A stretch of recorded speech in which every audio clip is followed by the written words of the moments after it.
Olá pessoal, tudo bem com vocês? Então, como prometido, vou aqui dar um passadão nas questões que eu passei para vocês estudarem para a nossa P1, tá? A primeira questão lá, defina o conceito de metafísica. Metafísica é um conceito aristotélico que ele criou para categorizar tudo aquilo que não era da dimensão física, tudo aquilo que não era empírico, tudo aquilo que eu não podia visualizar ou acessar pelos meus sentidos. Então, aquilo que está para além da física é metafísico, tá? Questão 2. Enumere e explique quais são as 4 causas aristotélicas. Então, eu tenho lá, a primeira causa, a causa material. Eu tenho a causa formal, a causa eficiente e a causa final. Então, dentro de uma relação fenomênica, a causa material é tudo aquilo que é físico, que eu posso manipular fisicamente, que está no mundo. A causa formal é o que dá forma. Então, por exemplo, uma cadeira tem uma forma. A causa eficiente é aquilo que faz com que aquilo seja daquela forma. Por exemplo, a cadeira, quem que fez a cadeira ser daquela forma? O carpinteiro. Então, a causa eficiente é a pessoa que vai fazer com que aquela matéria tome uma forma.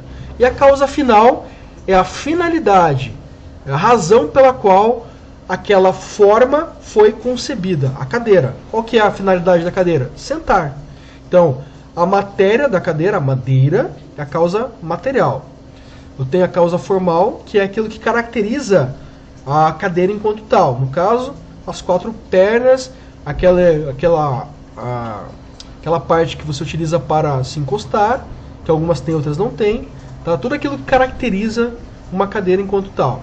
A causa eficiente é quem produz a cadeira, e a causa final é o objetivo pelo qual aquilo foi criado, a finalidade.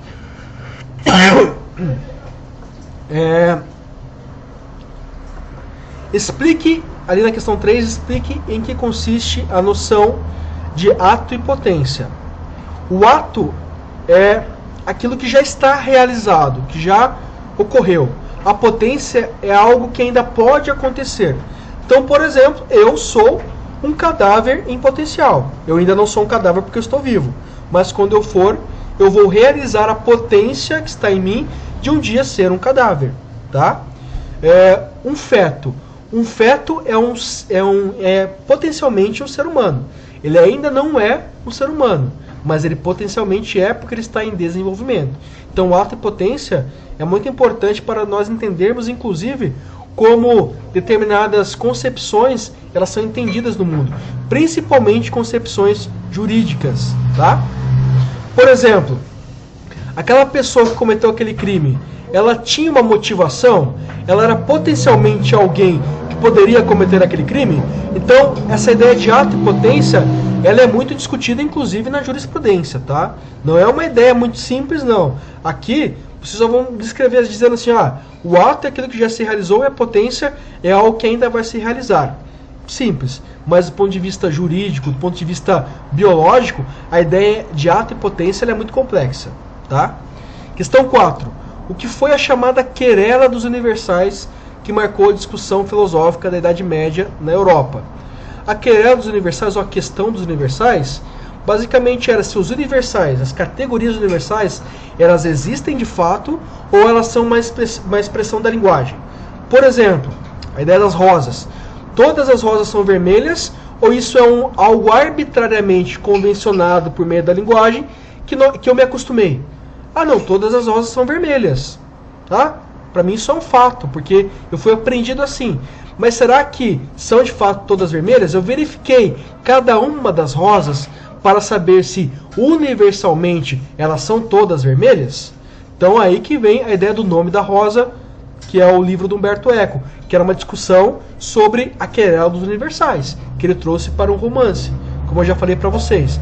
Então a querela dos universais é basicamente a discussão em torno da concepção de que se existe ou não universais, ou se eles são um costume linguístico que eu vou adquirir a partir de convenções anteriores à minha própria existência, né?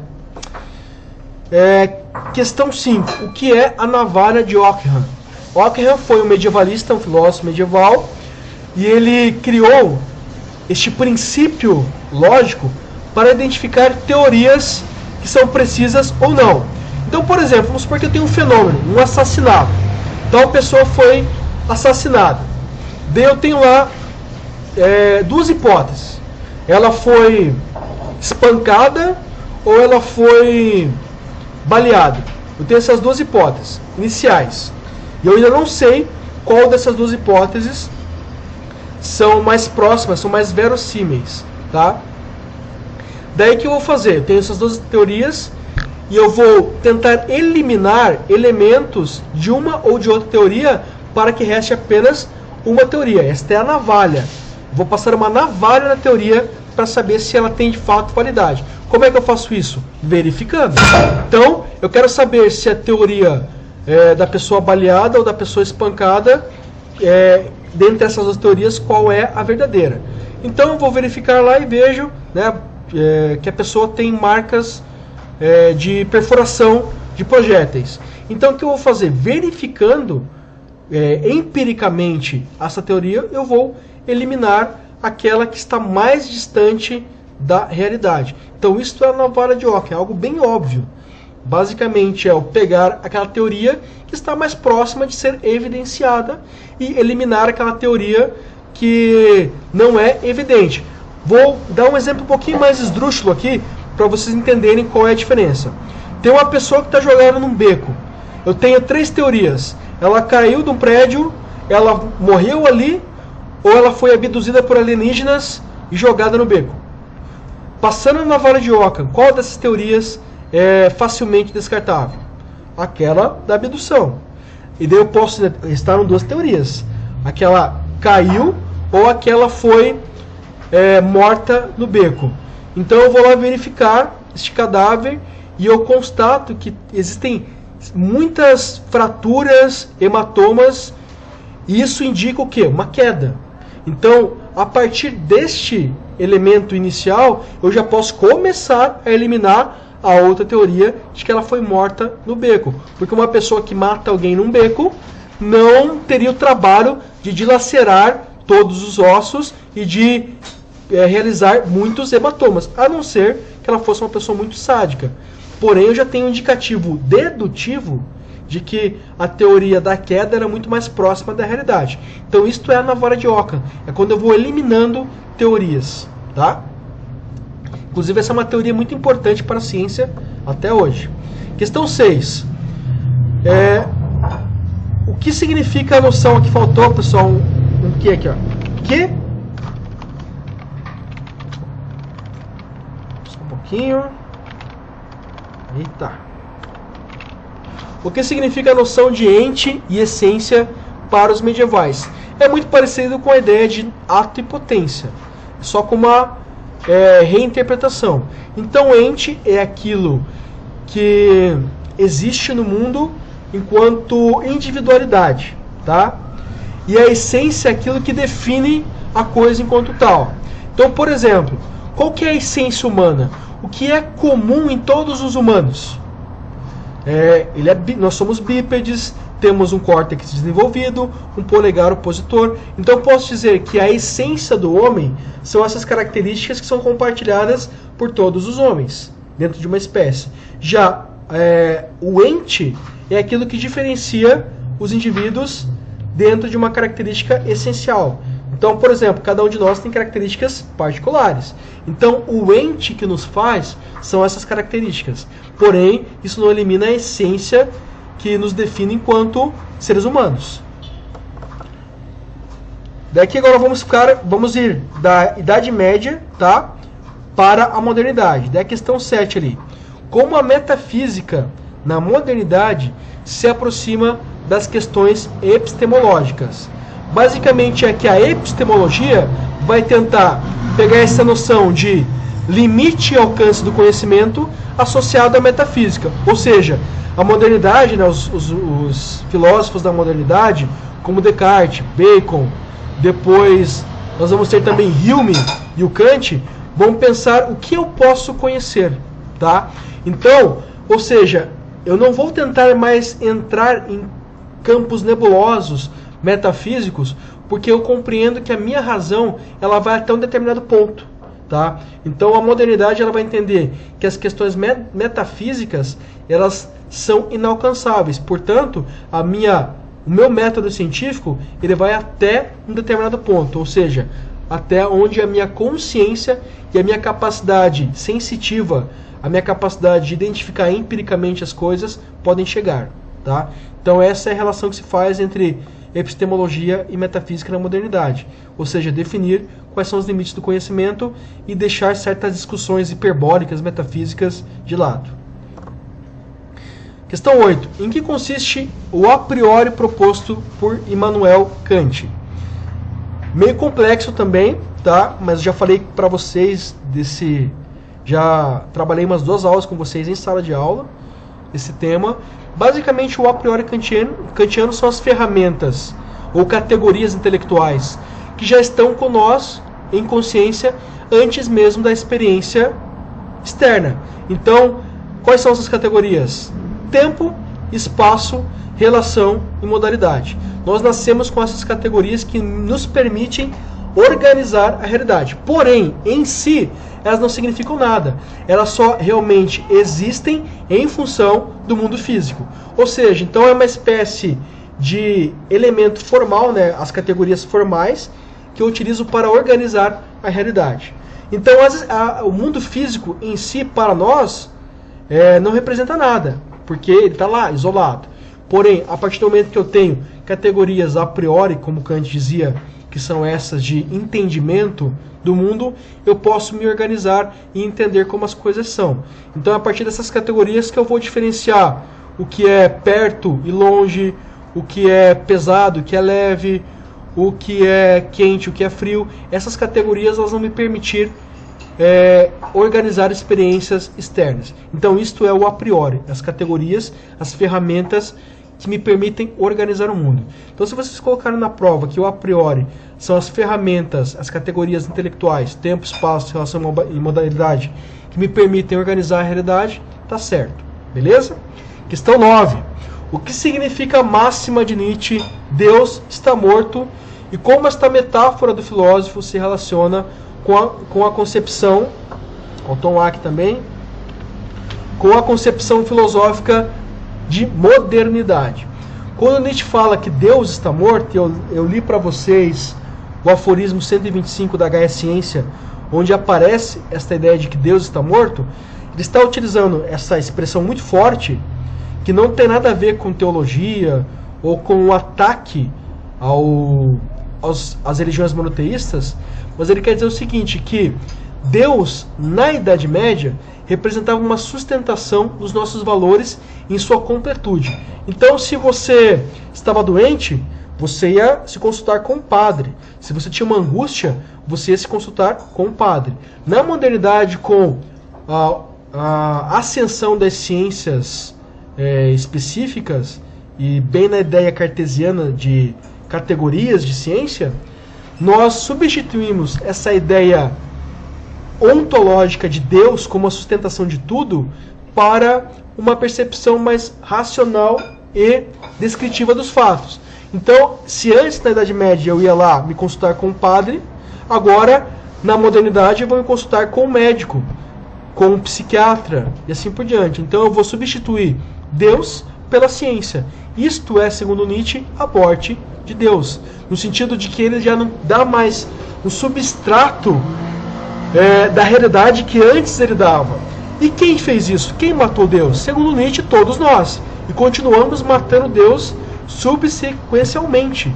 Porque cada vez que a ciência vai se desenvolvendo, eu vou me distanciando da fé metafísica e eu vou ficando mais fundado na realidade.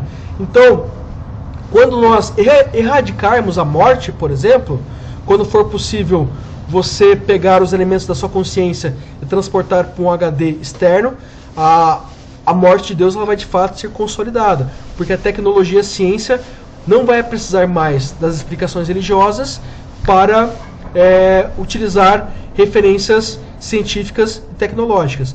Então isto é a morte de Deus. É quando a modernidade e a ciência e o antropocentrismo tomam conta de toda a produção de significante e significado.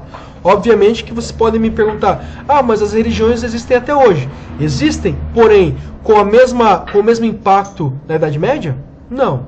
Então, nós também podemos fazer o seguinte exercício de imaginação. Daqui 100 anos, as religiões vão ter o mesmo impacto que elas têm hoje?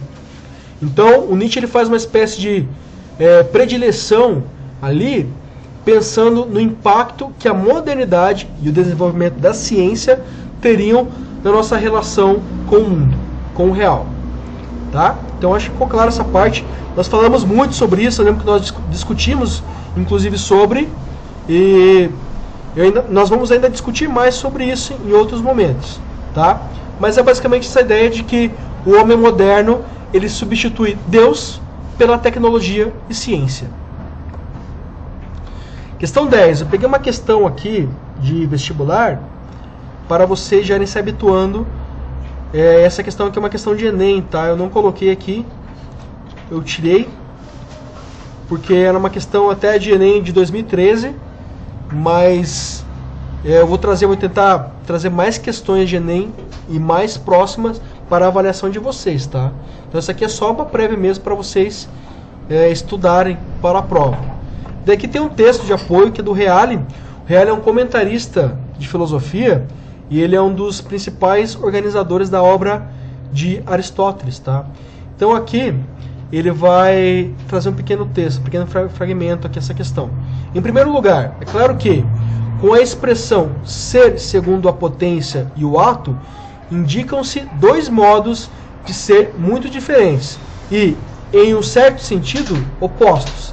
Aristóteles, de fato, chama o ser da potência até mesmo de não ser, no sentido de que, com relação ao ser em ato, o ser em potência é não ser em ato. Parece um quebra-cabeça lógico aqui, tá, pessoal? Mas, basicamente, o que ele está dizendo aqui é que algo que ainda não é um ser. Porém, algumas coisas que ainda não são, podem um dia ser. Por isso que elas são ato em potência. Daí, a partir disso aqui, vocês vão marcar a alternativa correta. Então, nós temos aqui 4 alternativas. E a primeira lá. Para Aristóteles, ser em ato é o ser em sua capacidade de se transformar em algo diferente dele mesmo, como, por exemplo, o mármore ser em ato em relação à estátua, ser em potência. Alternativa B. Segundo Aristóteles, a teoria do ato em potência explica o movimento percebido no mundo sensível. Tudo que possui matéria possui potencialidade, capacidade de assumir ou receber uma forma diferente de si, que tende a se atualizar assumindo ou recebendo aquela forma. Já vou adiantar para vocês aqui que a questão A é a correta, tá? A B não é correta porque essa ideia de atualização ela ocorre com questões de fenômenos que eles já são dados, tá? Então só aqui é uma pegadinha, inclusive, né? Tudo que possui matéria possui potencialidade. Será que tudo que possui matéria possui potencialidade? Não necessariamente, tá? Eu posso pegar, vou dar um exemplo aqui de matéria que não possui potencialidade, tá? Eu posso pegar uma partícula de átomo. Uma partícula de átomo, ela é potencialmente energia, tá? Porém, uma vez que ela é ativada, ela já não tem mais controle bem definido. Então, eu posso dizer que ela é potencialmente alguma coisa? Eu posso dizer que ela é potencialmente qualquer coisa. Então, se ela pode ser qualquer coisa, ela não é nada definido, tá? Então, aqui, só peguei um exemplo bem radical para vocês entenderem. Na questão 6 ali, tá, na opção 6, C, para Aristóteles, a bem da verdade, existe apenas o ser em ato. Não, né? Isto ocorre porque o movimento verificado no mundo material é apenas ilusório e o que existe é sempre imutável e imóvel. Não, as coisas elas têm uma dinâmica própria, que ele chama de devir, né? Opção D. Segundo Aristóteles, o ato é próprio do mundo sensível, das coisas materiais, e a potência se encontra tão somente no mundo inteligível, aprendido apenas com o intelecto. Não também. Para Aristóteles, tanto as questões abstratas podem ter uma relação de ato e potência, quanto as questões físicas. Então aqui, se vocês marcaram a alternativa A, esta é a correta mesmo. Então, pessoal, era isso. Espero que vocês estudem para a prova. E surgindo alguma dúvida, só mandar lá uma mensagem. Um abraço, pessoal. Até mais.